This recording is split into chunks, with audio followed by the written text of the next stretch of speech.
Indo-Myanmar ngkai sambal kakthlamle Indo-Myanmar ngkai sandel stick manung chanba sangkhol khulgi maya da khaba ngkai sambal gi saruk kala sagang da usina kakthlamle hari border pillar humpu tare amasung humpu nipangi marakta khaba sambal gi saruk kala kakthlamle thodo adu okiba December anigi namidang da tokkibani hariba mafam adu Molcham Police Station manung chanbani chaurana meter samya kaidagina chanirom sangmu sambal adu kakthlammaga loinana inturaga thamlambani hairi tawng ase kanana kari maram gidamakta chataram libano haiba hojik pawgi oinadi khangba ngamdri panbe abadi matam kharagi mamangda su More Police Station na konba border pillar number 63 ke yada khaba ngkai sambal gi lot makong 35 rom kakthlamlaga pokibagi batok su laikrabani state asida illegal immigrants sing changlakpa thingnanaba amadi logi oiba kan bathabak lakhona bugidmakta demand tawringai serak asida ngkai sambal mang ta anwi todo ase thorakpani masimakna taklibadi ngkai adomda sambal khaba janingdaba kanggo ama leirabra natragana mafam adu phawduna mayai kaba drug sing natraga kuzuk laichin putok pusin tawada kudong chana namba kanagumba kharana atamnana thaba adu satarbra haibagi wapam ama thorakli kangpobi district ki mapau jingtung khol Meitei amadi kuki puruki mairoi singna tangdu leitaba hanjanaba thominakre irang ase atopa longi miyai sing loisanba ngamloi ekoi masel yasana gadamani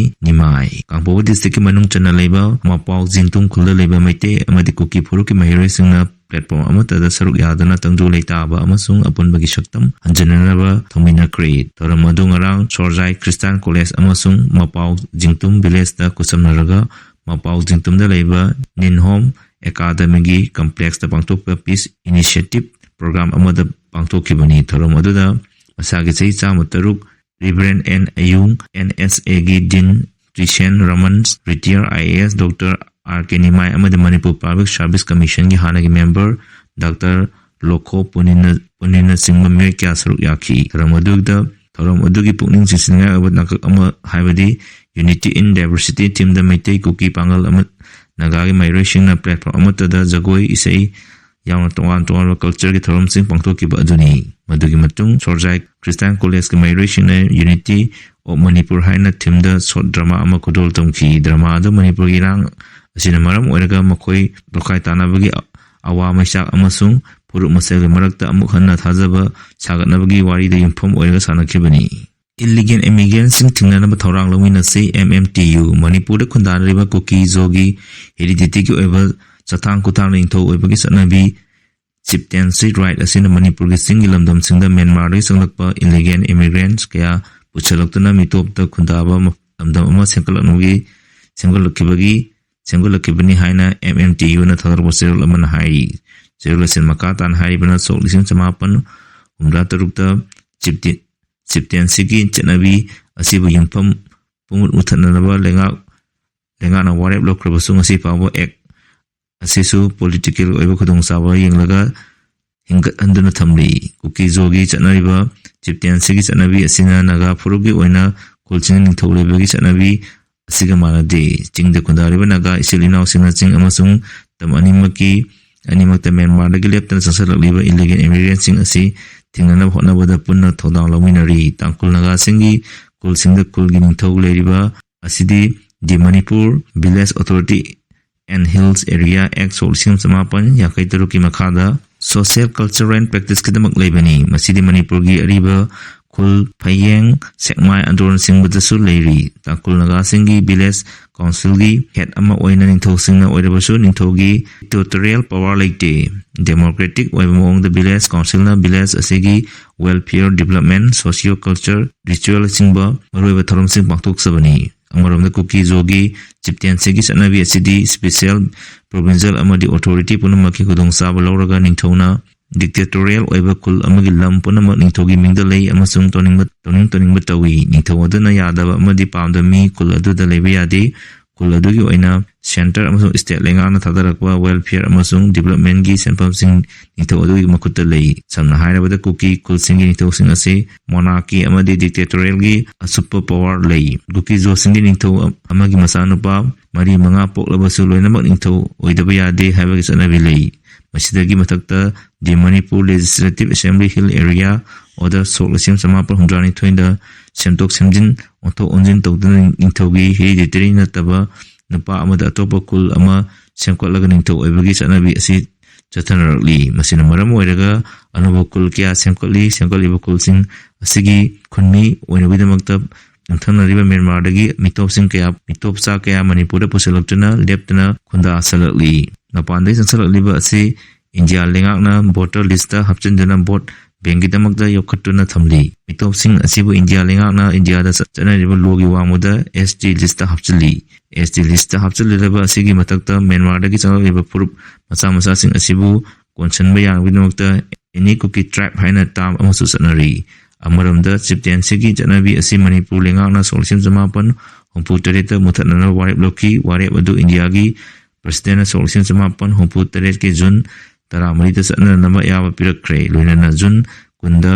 gadget notification ꯊꯣꯛꯈ꯭ꯔꯦ ꯃꯈꯥ ꯇꯥꯅ 1913ꯒꯤ ꯐꯦꯕ꯭ꯔꯨꯋꯥꯔꯤꯗ ꯄꯥꯡꯊꯣꯛꯈꯤꯕ ꯃꯅꯤꯄꯨꯔ ꯑꯦꯁꯦꯝꯕ꯭ꯂꯤꯒꯤ ꯐꯤꯚꯝꯗ ꯆꯤꯞꯇꯦꯟꯁꯤꯒꯤ ꯆꯠꯅꯕꯤ ꯃꯨꯊꯠꯅꯅꯕ ꯋꯥꯔꯦꯞ ꯂꯧꯈ꯭ꯔꯦ ꯆꯤꯞꯇꯦꯟꯁꯤꯒꯤ ꯆꯠꯅꯕꯤ ꯑꯁꯤꯒꯤ ꯃꯈꯥꯗ ꯃꯅꯤꯄꯨꯔꯗ ꯍꯦꯟꯒꯠꯂꯛꯂꯤꯕ ꯀꯨꯀꯤ ꯖꯣꯒꯤ ꯃꯁꯤꯡ ꯑꯁꯤ 1961ꯗꯒꯤꯅ 2001 ꯐꯥꯎꯕꯗ ꯅꯣꯔꯃꯦꯜ ꯑꯣꯏꯕ ꯆꯥꯡꯗꯒꯤ ꯆꯥꯗ 90 ꯍꯦꯟꯒꯠꯂꯛꯈꯤ ꯍꯥꯏꯔꯤꯕ ꯃꯐꯝꯁꯤꯡ ꯑꯁꯤ ꯃ꯭ꯌꯥꯟꯃꯥꯔꯗꯒꯤ ꯆꯪꯂꯛꯄ ꯏꯂꯤꯒꯦꯟ ꯏꯃꯤꯒ꯭ꯔꯦꯟꯠꯁꯤꯡꯅ ꯅꯝꯅ ꯇꯥꯕ ꯃꯐꯝꯁꯤꯡꯗꯅꯤ ꯍꯥꯏꯅ MMTUꯒꯤ ꯁꯦꯀ꯭ꯔꯦꯇꯔꯤ ꯑꯦꯗꯃꯤꯅꯤꯁꯇ꯭ꯔꯦꯁꯟꯅ ꯈꯨꯌꯦꯛ ꯄꯤꯗꯨꯅ ꯊꯥꯗꯣꯔꯛꯄ ꯆꯦꯔꯣꯜ ꯑꯃꯅ ꯐꯣꯡꯗꯣꯔꯛꯂꯤ ꯁꯥꯟꯇꯤ ꯊꯨꯒꯥꯏꯅꯕꯁꯤꯡ ꯑꯀꯟꯕ ꯑꯦꯛꯁꯟ ꯂꯧꯈꯠꯀꯅꯤ CS ꯁꯥꯟꯇꯤ ꯊꯨꯒꯥꯏꯅꯕ ꯍꯣꯠꯅꯕ ꯀꯅꯥꯒꯨꯝꯕ ꯃꯤꯑꯣꯏꯁꯤꯡ ꯅꯠꯇ꯭ꯔꯒ ꯑꯣꯔꯒꯅꯥꯏꯖꯦꯁꯟꯁꯤꯡꯒꯤ ꯃꯊꯛꯇ ꯆꯞ ꯆꯥꯕ ꯑꯦꯛꯁꯟ ꯂꯧꯈꯠꯀꯅꯤ ꯍꯥꯏꯅ ꯃꯅꯤꯄꯨꯔ ꯒꯣꯚꯔꯟꯃꯦꯟꯠꯅ ꯂꯥꯎꯊꯣꯛꯈ꯭ꯔꯦ ꯆꯤꯐ ꯁꯦꯀ꯭ꯔꯦꯇꯔꯤ ꯄꯨꯅꯤꯠ ꯀꯨꯃꯥꯔ ꯒꯣꯌꯜꯅ ꯉꯁꯤ ꯊꯣꯛꯄ ꯑꯣꯔꯗꯔ ꯑꯃꯗ ꯍꯥꯏ ꯑꯣꯔꯒꯅꯥꯏꯖꯦꯁꯟ ꯈꯔꯅ ꯍꯧꯖꯤꯛ ꯑꯣꯏꯔꯤꯕ ꯃꯅꯤꯄꯨꯔꯒꯤ ꯇꯪꯗꯨ ꯂꯩꯇꯥꯗꯕ ꯐꯤꯚꯝ ꯑꯁꯤ ꯊꯨꯒꯥꯏꯅꯕ ꯑꯃꯗꯤ ꯂꯣ ꯉꯥꯛꯅ ꯆꯠꯂꯤꯕ ꯃꯤꯆꯝꯁꯤꯡꯗ ꯀꯤꯍꯟ ꯈꯟꯕꯒꯤ ꯊꯕꯛ ꯆꯠꯊꯔꯦ ꯍꯥꯏꯕ ꯃꯅꯤꯄꯨꯔ ꯂꯩꯉꯥꯛꯅ ꯈꯪꯕ ꯉꯝꯂꯦ ꯍꯟꯗꯛꯇ ꯄꯥꯡꯊꯣꯛꯈꯤꯕ ꯁꯉꯥꯏ ꯐꯦꯁꯇꯤꯚꯦꯜꯗ ꯁꯔꯨꯛ ꯌꯥꯔꯕ ꯃꯤꯑꯣꯏꯁꯤꯡ ꯑꯃꯗꯤ ꯑꯣꯔꯒꯅꯥꯏꯖꯦꯁꯟꯁꯤꯡꯗ ꯂꯥꯜꯂꯦ ꯍꯥꯏꯅ ꯁꯦꯡꯗꯣꯛꯅꯅꯕ ꯗꯤꯁꯦꯝꯕꯔ 10 ꯐꯥꯎꯒꯤꯃꯇꯝ ꯄꯤꯈ꯭ꯔꯕ ꯒ꯭ꯔꯨꯞ 5ꯅ ꯊꯝꯂꯛꯈꯤꯕ ꯋꯥꯐꯝ ꯑꯗꯨꯒꯤ ꯃꯥꯌꯣꯛꯇ ꯃꯅꯤꯄꯨꯔ ꯂꯩꯉꯥꯛꯅ ꯑꯀꯟꯕ warning ꯇꯧꯔꯛꯈꯤꯕꯅꯤ Manipur Sangai festival November 12ꯗꯒꯤ 30 ꯐꯥꯎꯕ ꯄꯥꯡꯊꯣꯛꯈꯤ ꯏꯟꯇꯔꯅꯦꯜꯂꯤ ꯗꯤꯁꯄ꯭ꯂꯦꯁ ꯄꯥꯔꯁꯟꯁꯤꯡꯅ ꯃꯈꯣꯏꯕꯨ ꯃꯌꯨꯝꯗ ꯍꯜꯍꯜꯂꯨ ꯍꯥꯏꯗꯨꯅ ꯗꯤꯃꯥꯟꯗ ꯃꯔꯛꯇ ꯐꯦꯁꯇꯤꯚꯦꯜ ꯑꯁꯤ ꯄꯥꯡꯊꯣꯛꯈꯤꯕꯅꯤ ꯃꯅꯤꯄꯨꯔ ꯄꯨꯂꯤꯁꯅ ꯑꯦꯟꯇꯤ ꯁꯣꯁꯤꯌꯦꯜ ꯏꯂꯤꯃꯦꯟꯠꯁꯤꯡꯒꯤ ꯃꯊꯛꯇ ꯑꯦꯛꯁꯟ ꯂꯧꯈꯠꯄꯗꯤ ꯍꯧꯈ꯭ꯔꯕꯅꯤ ꯂꯣ ꯉꯥꯛꯅ ꯆꯠꯂꯤꯕ ꯃꯤꯌꯥꯝꯒꯤ ꯃꯥꯌꯣꯛꯇ ꯀꯤꯍꯟ ꯈꯟꯕꯒꯤ ꯋꯥꯐꯝꯁꯤꯡ ꯐꯣꯡꯗꯣꯔꯛꯄꯁꯤꯡꯗ ꯑꯀꯟꯕ ꯋꯥꯔꯅꯤꯡ ꯇꯧꯔꯤ ꯃꯅꯤꯄꯨꯔ ꯂꯩꯉꯥꯛꯀꯤ ꯃꯇꯨꯡ ꯏꯟꯅ ꯃꯅꯤꯄꯨꯔꯒꯤ ꯑꯥꯔꯇꯤꯁꯁꯤꯡ ꯑꯃꯁꯨꯡ ꯀꯜꯆꯔꯦꯜ ꯑꯦꯛꯇꯤꯚꯤꯇꯤꯁꯤꯡꯗ ꯑꯀꯥꯏꯕ ꯄꯤꯔꯤꯕ ꯑꯣꯔꯒꯅꯥꯏꯖꯦꯁꯟ ꯅꯠꯇ꯭ꯔꯒ ꯀꯅꯥꯒꯨꯝꯕꯁꯤꯡꯒꯤ ꯃꯊꯛꯇ ꯑꯦꯛꯁꯟ ꯂꯧꯈꯠꯀꯅꯤ ꯍꯥꯏꯕ ꯑꯗꯨ ꯑꯃꯨꯛ ꯍꯟꯅ ꯔꯤꯑꯦꯐꯥꯔꯝ ꯇꯧꯈ꯭ꯔꯦ ꯃꯤꯌꯥꯝꯗ ꯀꯤꯍꯟ ꯈꯟꯕꯒꯤ ꯋꯥꯔꯣꯜ ꯐꯣꯡꯗꯣꯛꯂꯤꯕ ꯅꯠꯇ꯭ꯔꯒ ꯁꯥꯟꯇꯤ ꯊꯨꯒꯥꯏꯅꯕ ꯍꯣꯠꯅꯔꯤꯕ ꯀꯅꯥꯒꯨꯝꯕꯁꯤꯡ ꯅꯠꯇ꯭ꯔꯒ ꯑꯣꯔꯒꯅꯥꯏꯖꯦꯁꯟꯁꯤꯡ ꯆꯦꯟꯅꯔꯝꯂꯕꯗꯤ ꯑꯀꯟꯕ ꯑꯦꯛꯁꯟ ꯂꯧꯈꯠꯀꯅꯤ ꯃꯤꯌꯥꯝꯅꯁꯨ ꯃꯈꯣꯏꯗ ꯆꯤꯡꯅꯔꯛꯄ ꯀꯤꯍꯜꯂꯛꯄ ꯁꯦꯡꯀꯥꯏ ꯊꯨꯝꯀꯥꯏ ꯆꯠꯊꯔꯛꯄ ꯑꯃꯗꯤ ꯆꯤꯡꯅꯅꯤꯡꯉꯥꯏ ꯑꯣꯏꯕ ꯂꯩꯔꯕꯗꯤ ꯃꯅꯥꯛ ꯅꯛꯄ ꯄꯨꯂꯤꯁ ꯁ꯭ꯇꯦꯁꯟꯁꯤꯡꯗ ꯈꯨꯗꯛꯇ ꯄꯥꯎ ꯄꯤꯕꯤꯅꯕꯁꯨ ꯆꯤꯐ ꯁꯦꯀ꯭ꯔꯦꯇꯔꯤꯒꯤ ꯆꯦꯔꯣꯜ ꯑꯗꯨꯅ ꯑꯄꯤꯜ ꯇꯧꯔꯛꯂꯤ ꯂꯣꯏꯅꯅ ꯀꯤꯍꯟ ꯈꯟꯕꯒꯤ ꯊꯕꯛꯇꯁꯨ ꯆꯞ ꯆꯥꯅ ꯑꯦꯛꯁꯟ ꯂꯧꯈꯠꯀꯅꯤ ꯂꯩꯉꯥꯛ ꯑꯁꯤ ꯃꯅꯤꯄꯨꯔ ꯃꯤꯌꯥꯝꯕꯨ ꯉꯥꯛ ꯁꯦꯟꯅꯅꯕ ꯂꯩꯔꯤꯕꯅꯤ ꯃꯤꯄꯨꯝ ꯈꯨꯗꯤꯡꯃꯛꯅ ꯑꯃꯠꯇ ꯑꯣꯏꯅ ꯄꯨꯟꯁꯤꯟꯅꯗꯨꯅ ꯂꯣꯒꯤ ꯃꯥꯌꯣꯛꯇ ꯂꯩꯕꯁꯤꯡ ꯊꯦꯡꯅꯁꯤ ꯑꯃꯁꯨꯡ ꯃꯅꯤꯄꯨꯔ ꯂꯩꯉꯥꯛꯅ ꯇꯪꯗꯨ ꯂꯩꯇꯥꯕ ꯑꯃꯁꯨꯡ ꯅꯨꯡꯁꯤ ꯆꯥꯟꯅꯅ ꯂꯩꯅꯅ ꯄꯥꯏꯈꯠꯂꯛꯂꯤꯕ ꯊꯧꯁꯤꯜꯁꯤꯡ ꯑꯁꯤꯗ ꯃꯇꯦꯡ ꯄꯥꯡꯕꯤꯌꯨ ꯍꯥꯏꯔꯤ BJPꯅ ꯃꯤꯈꯜꯗ ꯃꯥꯏꯊꯤꯔꯕꯗꯤ ꯂꯩꯉꯥꯛꯀꯤ ꯁ꯭ꯀꯤꯝ ꯑꯃꯠꯇ ꯆꯠꯅꯍꯜꯂꯣꯏ ꯍꯥꯏꯔꯤꯕꯒꯤ ꯆꯥꯎꯅ ꯋꯥꯊꯣꯛ ꯑꯣꯏꯔꯦ ꯑꯔꯨꯅꯥꯆꯜ ꯄ꯭ꯔꯗꯦꯁꯀꯤ panchayat transport and rural development minister ꯑꯣꯖꯤꯡ ꯇꯥꯡꯁꯤꯡꯅ ꯁ꯭ꯇꯦꯠ ꯑꯁꯤꯒꯤ lower Dibang valley district election campaign ꯆꯠꯊꯕꯗ ꯚꯣꯇꯔꯁꯤꯡꯗ ꯐꯣꯡꯅ ꯀꯤꯍꯟ ꯈꯪꯍꯟꯗꯨꯅ ꯀꯔꯤꯒꯨꯝꯕ